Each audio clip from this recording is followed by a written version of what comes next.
శ్రీ గురుభ్యో నమః. శ్రీమాత్రే నమః. మా భక్తి టీవీని ప్రోత్సహిస్తూ ఉన్నటువంటి మా ప్రేక్షకులందరికీ ధన్యవాదాలు తెలియజేస్తున్నాము.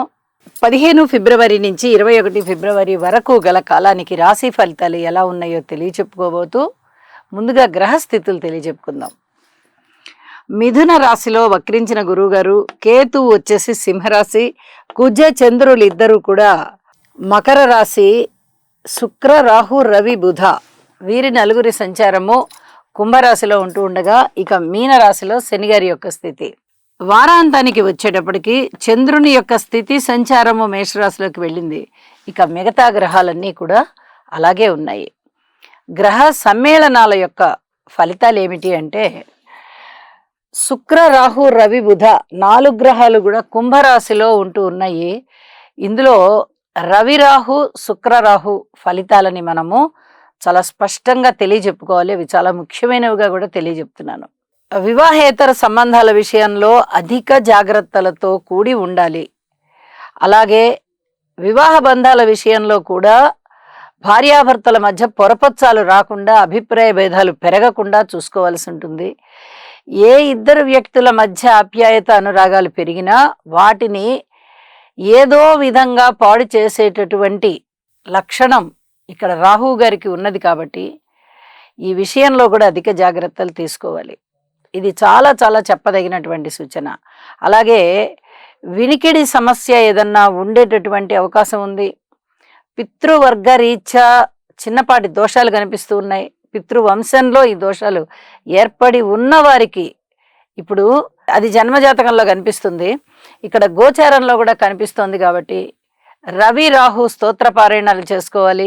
అలాగే శుక్రాచార్యుల వారికి కూడా చేసుకోవాలి. ఇక బుధుడికి కూడా చేసుకుంటే చాలా చాలా మంచిది అని చెప్పి తెలియచేస్తూ ఉన్నాను.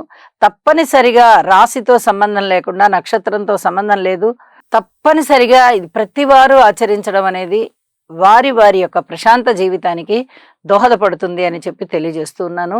అలాగే గ్రహాల దృష్టుల దగ్గరికి వచ్చేటప్పటికి గురువుగారి యొక్క దృష్టి శుక్ర రవి రాహు బుధుల మీద పడుతుంది.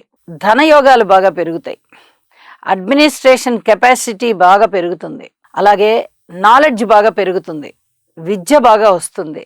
ఏదైనా కానీ ఒక పని పట్టుకున్నారంటే దానిని విజయం వైపుగా తీసుకెళ్ళిపోతారు.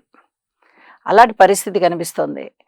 ఈ కుంభరాశిలోని 4 గ్రహాల సంచారం పైన గురువుగారి యొక్క దృష్టి శుభ ఫలితాలనే ఇస్తోంది.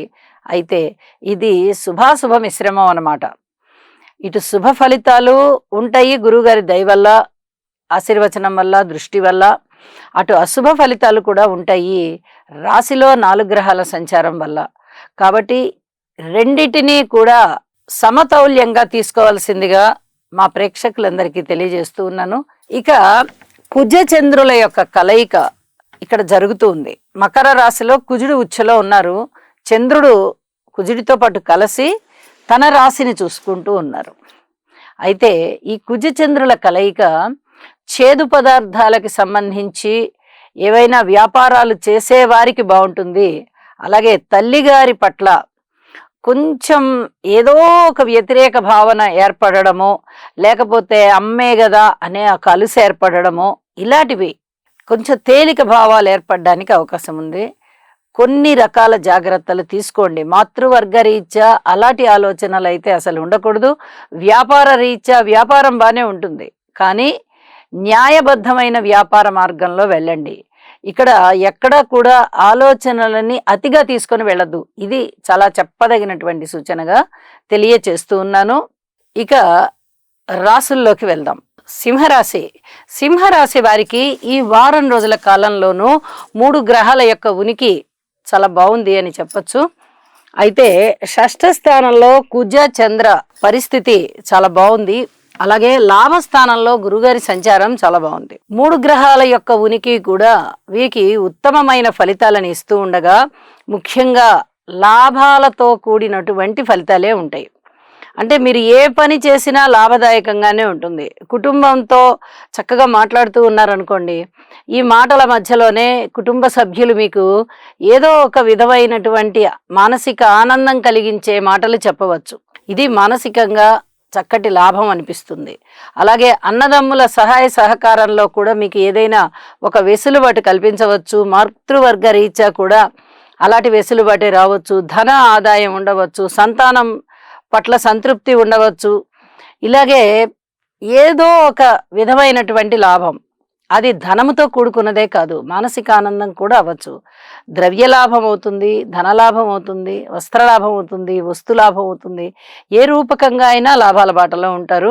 అలాగే రుణభారాలు కాస్త తగ్గిపోయేటటువంటి పరిస్థితి, ఊహించని విధంగా ధనము చేతికి అందేటటువంటి పరిస్థితి కూడా ఉంటుంది. ఇక మిగతా విషయాలు చాలా గట్టిగా చెప్పుకోవాలి. సప్తమ స్థానము 4 గ్రహాల యొక్క కలయికతో రాశిని చూస్తూ ఉంది. శుక్ర, రాహు, రవి, బుధ. ఇక్కడ చూడండి, శుక్రుడు అస్తంగతుడయ్యే ఉన్నారు. అలాగే రాహు గారితోనూ కలిసి ఉన్నారు. రవి కూడా రాహుతో కలిసి ఉన్నారు. అంటే ఇవన్నీ కూడా కొంచెం వివాహేతర సంబంధాలని మీలో ఆసక్తిని పెంపొందించే విధంగా ఉంటాయి. వాటి జోలికి వెళ్ళకండి. ఈసరికే ఉన్నవాళ్ళు ఏదో విధంగా ఆ సంబంధ బాంధవ్యాలని తగ్గించుకోవడానికి ప్రయత్నం చేయండి. అలాగే పబ్లిక్ రిలేషన్స్ విషయంలో అతి జాగ్రత్తగా ఉండాలి. ఆరోగ్య విషయంలో కూడా అతి జాగ్రత్తగా ఉండాలి. ఈ భార్యాభర్తల అన్యోన్యత విషయంలో కానీ, ప్రేమాభిమానాల విషయంలో కానీ, స్నేహ స్వభావ విషయంలో కానీ, అది స్నేహితులు అవ్వచ్చు, బంధువులు అవ్వచ్చు, ఎవరైనా అవ్వచ్చు, చాలా జాగ్రత్తగా ఉండవలసినటువంటి కాలం. ఇక్కడ కేతువు రాశిలో ఉన్నారు, సప్తమంలో రాహువు ఉంటూ రవి శుక్ర బుధులతో కలిసి ఉన్నారు. అంటే మీ మాట తీరు చాలా జాగ్రత్తగా పెట్టుకోవాలి. భార్యాభర్తల అన్యోన్యతని చాలా జాగ్రత్తగా పెట్టుకోవాలి. వివాహేతర సంబంధాలు ఉన్నట్టయితే అవి కూడా చాలా జాగ్రత్తగా పెట్టుకోవాలి. ఎందుకు ఇన్నిసార్లు ఇంత స్పష్టంగా మాట్లాడవలసి వస్తుంది అంటే, ఆ గ్రహస్థితుల యొక్క ఉనికే అది. ఏదో విధంగా మనిషిని అగౌరవ పడేటట్టుగా చేసేటటువంటి పరిస్థితి, అవమానాలు పాలు చేసేటటువంటి గ్రహస్థితి అది. కాబట్టి ఇన్నిసార్లు చెప్పవలసి వస్తుంది. కాబట్టి దీనిని అర్థం చేసుకోండి. అలాగే దూర ప్రాంత ప్రయాణాల విషయంలో కూడా 1కి 4 సార్లు తిరగవలసి వస్తుంది. వ్యయ ప్రయాసలకి లోను కావాల్సిన పరిస్థితి కూడా ఉంటుంది. అన్ని విషయాలలోనూ జాగ్రత్త జాగ్రత్త జాగ్రత్త. ఇది చాలా చెప్పదగినటువంటి సూచనగా తెలియజేస్తూ ఉన్నాను. అలాగే వారాంతంలోకి వెళ్ళేటప్పటికీ చంద్రుని యొక్క స్థితి సంచారము 9వ స్థానంలోకి వచ్చింది. ఇది అంత ఉపయోగకరమైనటువంటి పరిస్థితి కాదు. కాబట్టి అన్ని గ్రహాలకి శాంతి చేసుకోండి. కార్మికులు, కర్షకులు, నేత పనివారు, చేతి వృత్తుల వారు, ఉద్యోగస్తులు, వ్యాపారస్తులు, జీవిత భాగస్వాములు, అన్నదమ్ములు, కుటుంబ సభ్యులు, మీరు ఎవరి విషయంలో అయినా, ఏ అంశంలో అయినా జాగ్రత్త జాగ్రత్తే. ఇది చెప్తూ పరిహారం కూడా చెప్తున్నాను. నవగ్రహాల యొక్క స్తోత్ర పారాయణాలు చేసుకోండి. నవధాన్యాలు దానం ఇవ్వండి. ఒక్కసారి హోమం చేయడానికి ప్రయత్నం చేయండి. యోగా చేయండి. మరింతగా గురుబలం పెరిగి చాలా వరకు మానసిక ఆనందం పెంపొందింపబడుతుంది అని చెప్పి కూడా తెలియజేస్తున్నాను. శుభం.